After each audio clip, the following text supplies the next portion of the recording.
Hi, good morning. It's Rupert Hyde here from Action Coach Kinross. I'm joined this morning by Leah Hutcheon from Appointed. So, Leah, you've been on really quite an interesting business journey. So, you founded Appointed, what, 12 years ago now?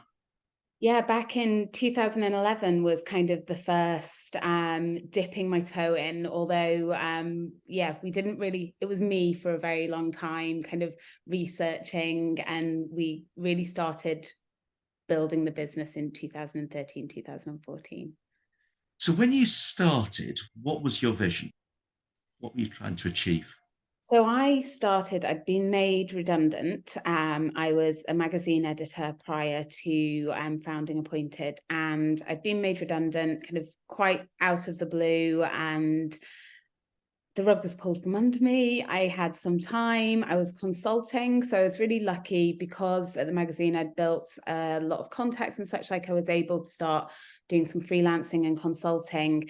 But I'd had the idea for Appointed whilst I was at the magazine, because I used to be able to travel to lots of places around the country, and I'd find myself in, well, let's take Kinross, just given that's where you are. I'd find myself in Kinross to go and interview the owner of a beautiful house, or to review a spa, or whatever was taking me there.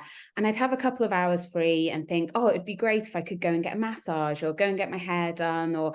And at that time, there was just nothing, short of being able to phone around all of the local places. There wasn't really anywhere I could make a booking. And so that was really the start of the idea. So when I was made redundant, I thought, well, if not now, when? And decided to kind of take the leap and start to look. So I guess the vision for it was kind of twofold. As a consumer, I wanted to be more easily able to book services. I kind of had that thought of, I can order a pizza, or I can go to Skyscanner and book a flight, but I can't book a massage in, a local town or whatever. So that was kind of scratching the itch as a consumer. And then just, I was really inspired by all of the small business owners who I had like worked with through my time at the magazine, where I'd interviewed or where they advertised with us. And I thought, it'd be really helpful for them if there was a way to meaningfully convert people into, so online visitors into kind of real world customers. And so really for me, it kind of made sense. But I'm a non-technical person. So I had the idea, and then it was like, oh, but how do I do this? So, what was the biggest leap that you made in being able to turn that vision into something that became a reality? That's such a good question. I think there were lots of little leaps, I would say. I think the biggest leap happened to me in that I was made redundant. I always wonder, if I hadn't have been made redundant, would I have ever kind of made that leap myself? And I really don't know that I would have been brave enough to. So I think that was a really natural catalyst. But then the things that stick out in my mind are, I went to a Girl Geek Scotland residential weekend, which, Appointed was just a nugget of an idea at this point. There was no name, there was no business plan. It was really just, yeah, a concept. And I went along and spent a weekend with around 30 other women who all were building tech companies, or companies that were influenced or enabled by tech. And I think that for me was so wonderful, because I suddenly found myself a community of people who were wanting to do the same kind of things, who were, passionate and driven and totally out of their depth, and all of the things that I was. And it gave me some normality about it. And I think from there, one of the ladies that I met recommended that I went and interviewed for Entrepreneurial Spark, which was just starting at that time. And so I went and did that, and got taken on there. From there, I discovered about the Edge Award, and Appointed went on to be one of the winners of the first Edge Award. And that was I say appointed went on, it was still just me at this point. So I kind of at that point got £30,000 where I could hire our first employee. And so that was a technical person to come and join and really make the team.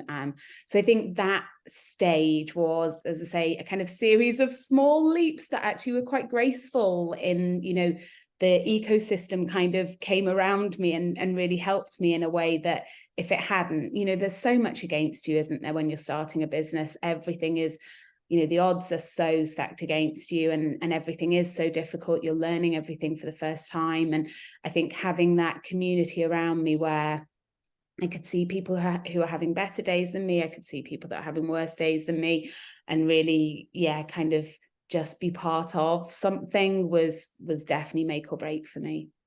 So did you keep that community together after you'd finished that course? Yeah, definitely. So some of the people that I met during Entrepreneurial Spark are still some of my best friends. I'm still in touch with lots of the girls from Girl Geek Scotland. And I think there is a real kind of community there because everyone is doing something that's so tough. Like, how hard it is. I'm sure like your clients will be exactly the same. You kind of know there's like an affinity, isn't there, between founders and small business owners where you kind of have a respect for each other because you know what you've been through to achieve and to get where you've gotten to.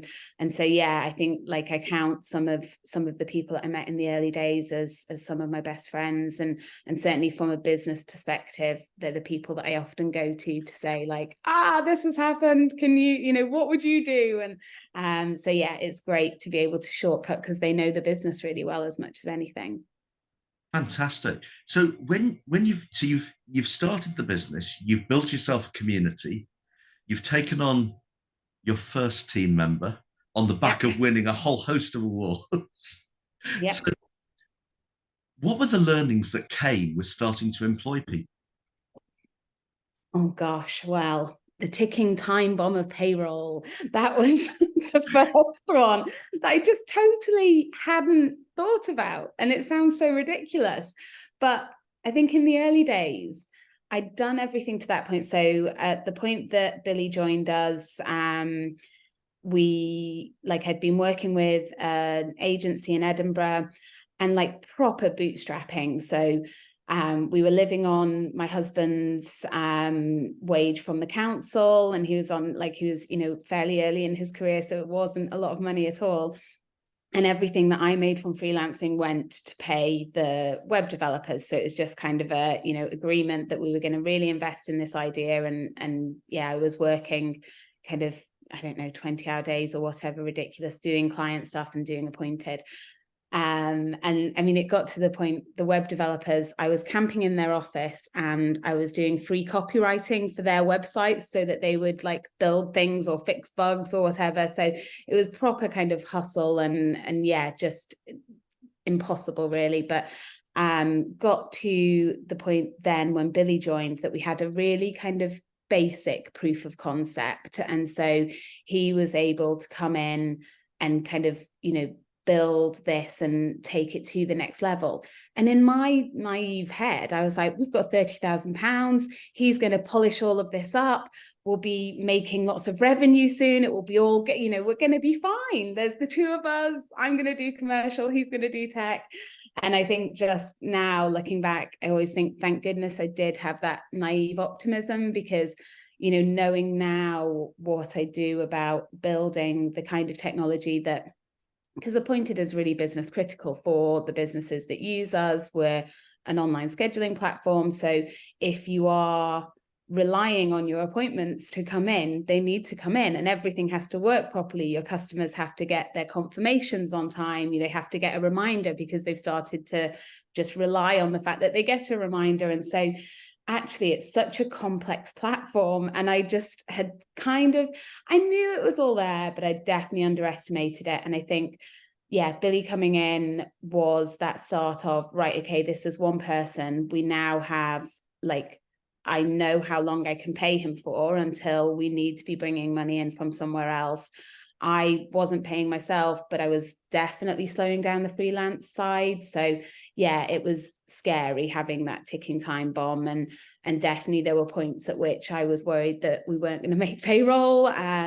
But we went out and started pitching for investment, and that was really what got us to that next level. So I managed to raise around £160,000 in our first raise, and that allowed me to say, right, okay, we can keep Billy, we can hire somebody else, we can hire somebody to support customers, and started to build. And it was just a team of 4 actually for quite a long time, but it made us so much more robust, and I think everything went from there.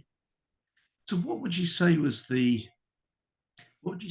your, secret's the right word, but the the winning spark that allowed you to leverage those investment funds?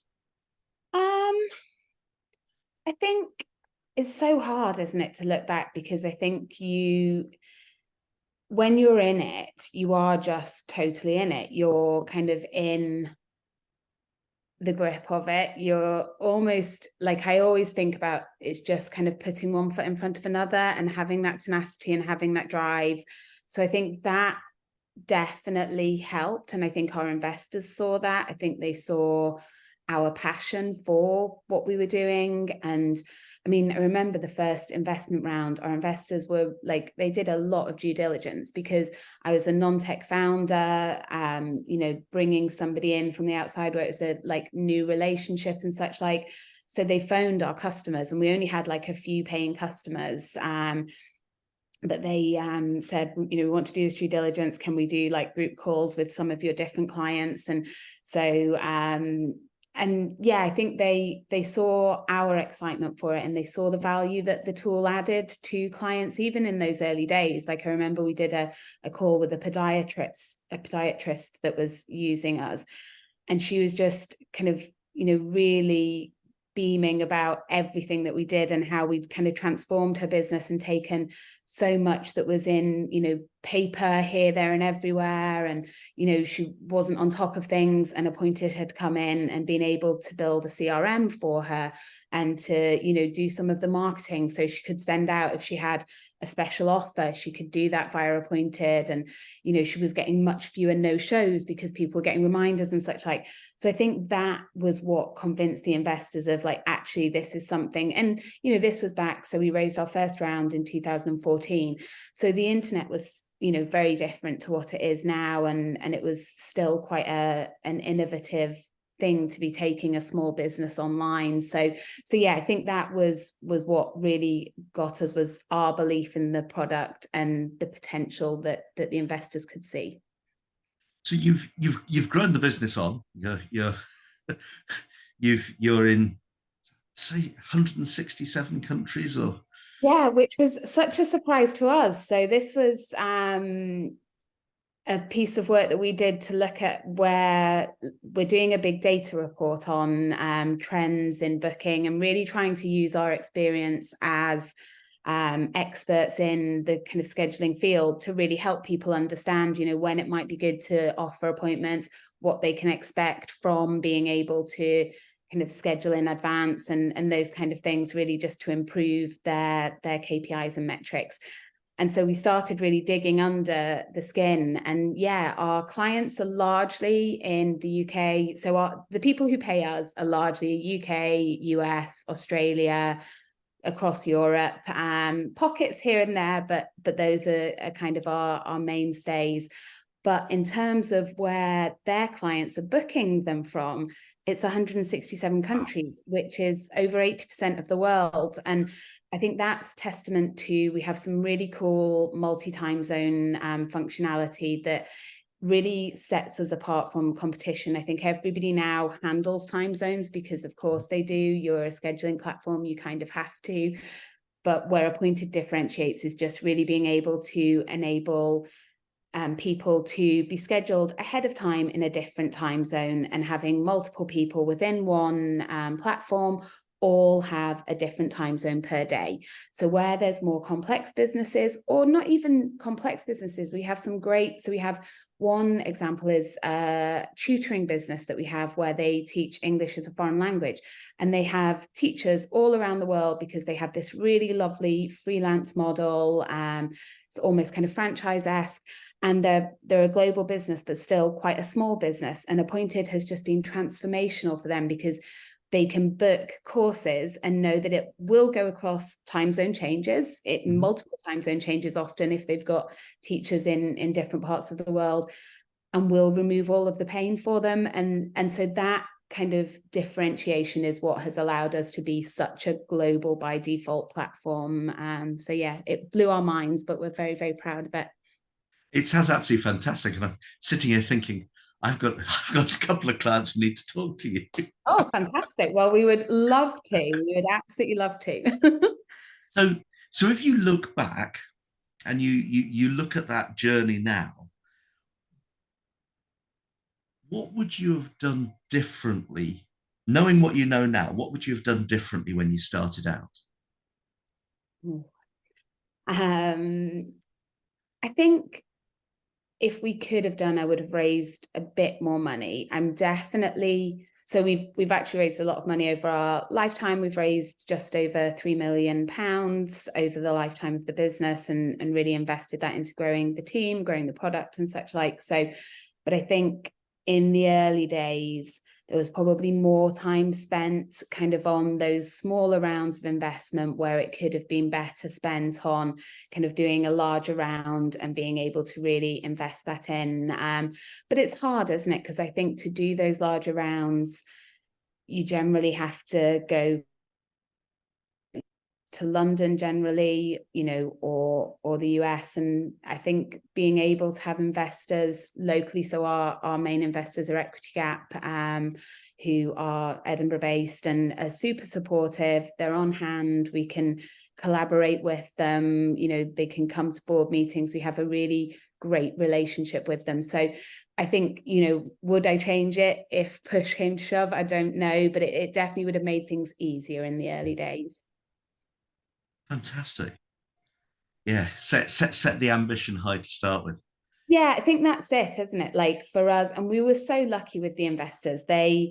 So when we did our first round of investment, that was when we started to build the multi-time zone side of things. And it was because we'd had a larger client come to us who was in multiple time zones, who just needed that. And the team said, we think we can build it. We think we can do something quite special here.